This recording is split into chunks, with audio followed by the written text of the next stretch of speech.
two top priorities, my number one priority would definitely be that we need to start with a look at our zoning rules and ordinances within the village. This is really a heady answer, but the short of it is, if we want to make changes with the types of housing that we're building in the village and expanding some of the choices that we have,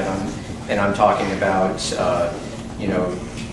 just expanding the price points of our housing in the village, we really need to look at our zoning ordinances. The last few neighborhoods that have been put into the village were actually done as planned unit development. All you need to know about that is it means that you can pretty much ignore all the zoning rules and you can have a specific set of zoning rules for your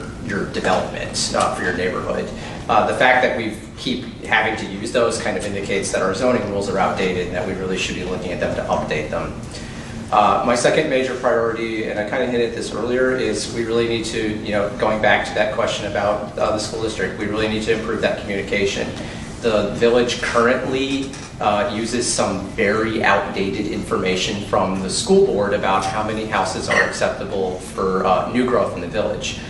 You may have heard over the last election and some in this election that there's always that concern you're going to overburden the school district. Well, even the administrator, Randy Gutenberg, stated during the Housing Task Force that the number that we use, the 120 or 130 number, is based off of almost 20-year-old data. The school district has indicated, at least some of the voting members of the school board have indicated to me that, you know, that number is pretty flexible because we're just one community out of other communities that are part of the school district. So if we're using a number that's almost 20 years old to, you know,